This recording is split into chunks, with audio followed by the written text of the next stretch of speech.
নাবালিকা ধর্ষণ এবং খুনের ঘটনায় এতগুলো বছর পরে হলো বিচার। জলপাইগুড়িতে নাবালিকা ধর্ষণ হত্যা মামলার বিচার। নাবালিকা ধর্ষণ করে খুনের ঘটনায় ৩ জন অভিযুক্তকে ফাঁসির সাজা, ফাঁসির নির্দেশ আদালতের। আজ জলপাইগুড়ি বিশেষ পক্সো আদালতের বিচারক রিন্টু সুর এই নির্দেশ দিয়েছেন। ৩ জন যে আসামি যারা অভিযুক্ত ছিল, যাদেরকে দোষ প্রমাণিত হয়েছে, সেই প্রমাণিত হওয়ার পর ইতিমধ্যেই তাদের ফাঁসির সাজা ঘোষণা। বৃহস্পতিবারই অর্থাৎ আজই হলো ফাঁসির সাজা ঘোষণা। জলপাইগুড়িতে নাবালিকা ধর্ষণ হত্যা মামলা, ৩ জনকে মৃত্যুদণ্ড দিল আদালত। কথা বলবো, সুপ্রিয় বসাক রয়েছে আমাদের প্রতিনিধি, সরাসরি কথা বলবো সুপ্রিয়র সঙ্গে। সুপ্রিয়, ঘটনাটি কি ঘটেছিল, নাবালিকা ধর্ষণ এবং খুনের ঘটনা, তার বিস্তারিত এবং আজ ঠিক কি হলো, বিচারক কিভাবে রায় দিলেন, কি কি বললেন এবং গোটা কোর্ট চত্বরে কেমন ছিল ছবিটা? আমরা কথা বলবো সুপ্রিয়র সঙ্গে, তবে তার আগে আপনাদের জানাবো ইতিমধ্যেই এই ঘটনা যা নজির সৃষ্টি করতে চলেছে। যখন রাজ্যে একের পর এক বেড়ে চলা ধর্ষণ, নারী নিগ্রহ, খুনের ঘটনা, যখন বারবার শিক্ষাঙ্গন থেকে বিভিন্ন ক্ষেত্র কলুষিত হচ্ছে বলে অভিযোগ, যেখানে নারী নিরাপত্তা নিয়ে বারবার আন্দোলন করতে হচ্ছে, সরকারও বিপাকে পড়ছে, সরকারের বিরুদ্ধে বারবার স্লোগান উঠছে যে নারী মুখ্যমন্ত্রী হওয়ার পরেও কিভাবে আমাদের রাজ্যে নারী নিরাপত্তা ছিটেফোঁটা নেই, কেন বারবার স্কুল কলেজ থেকে মেডিকেল কলেজ, আইন কলেজ, সব জায়গায় ধর্ষণের শিকার হতে হবে বাংলার নারীদেরকে। তখনই ইতিমধ্যেই এই ঘটনায় যে ফাঁসির সাজা, তা কিন্তু দৃষ্টান্ত সৃষ্টিকারী মনে করছেন অনেকেই।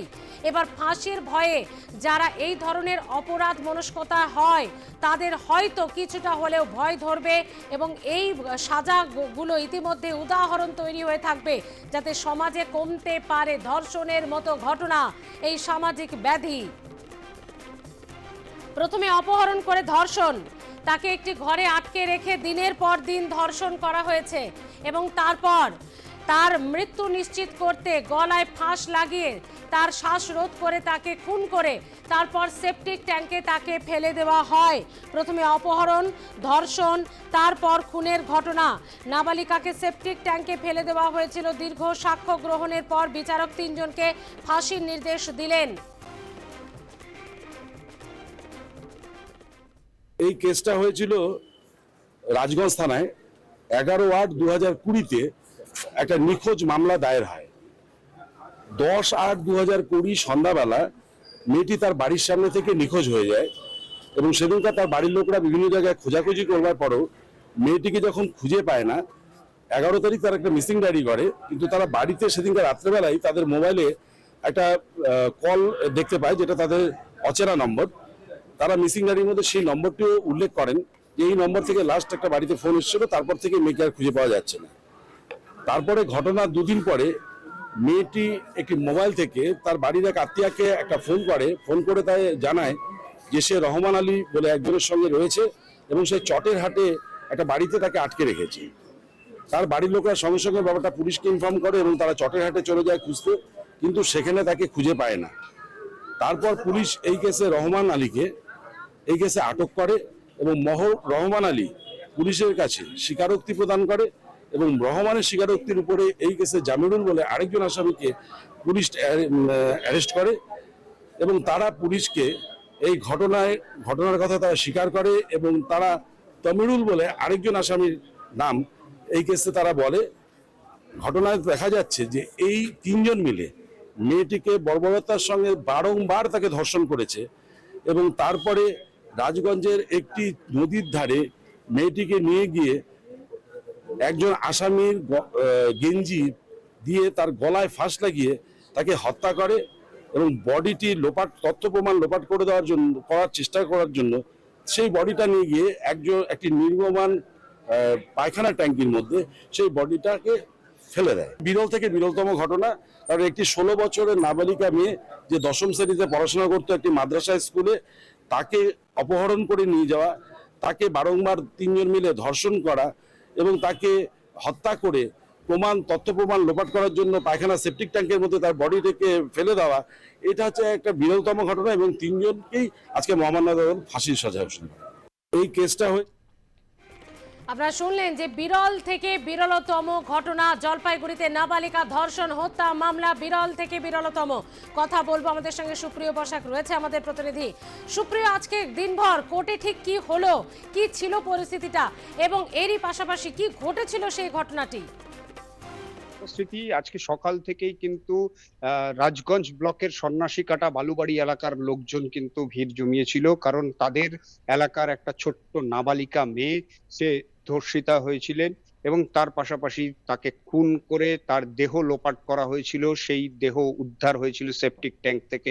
সেই পরিস্থিতিতে দাঁড়িয়ে সেই এলাকার মানুষজন কিন্তু অভিযুক্তদের দৃষ্টান্তমূলক শাস্তির দাবি বা দৃষ্টান্তমূলক শাস্তির অপেক্ষাতেই ছিলেন, যেটা আজকে আদালতের তরফে সেই রায় ঘোষণা করা হয়েছে।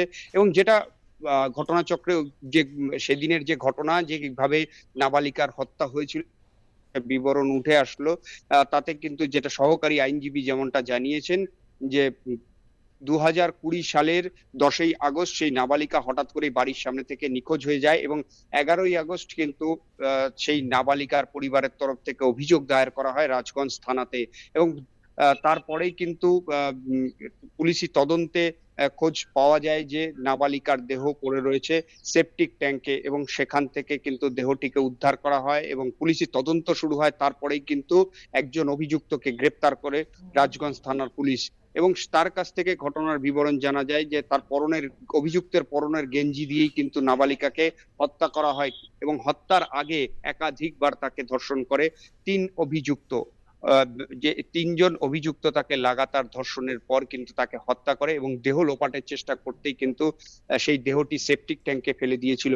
পরবর্তীতে পুলিশি তদন্তে জেরায় আরো 2 অভিযুক্তের নাম উঠে আসে। পুলিশ 21 দিনের মধ্যেই কিন্তু 3 অভিযুক্তকে গ্রেপ্তার করে কোর্টে পেশ করেন এবং এরপরে কিন্তু মোট 27 জনের সাক্ষ্য প্রমাণের পর আজকে এই রায় ঘোষণা করেছে। তবে এই বিরলতম রায় কিন্তু জলপাইগুড়িতে প্রথম, এমনটাই কিন্তু দাবি করেছেন সহকারী আইনজীবী। কারণ 3 জন অভিযুক্তেরই একসঙ্গে ফাঁসির সাজা, সেটা কিন্তু বিরলতম। এবং যে ঘটনাটি ঘটেছিল, যে নৃশংস ঘটনাটি ঘটেছে, তার পরিপ্রেক্ষিতে এই ধরনের শাস্তি বা এই ধরনের রায় শোনার পরে কিন্তু এলাকাবাসীরা যথেষ্ট খুশি। তার সঙ্গে কিন্তু নাবালিকার বাবা মাও কিন্তু একটা বিষয় দাবি করেছেন যে অপরাধীদের দৃষ্টান্তমূলক শাস্তি হয়েছে, আমরা খুশি।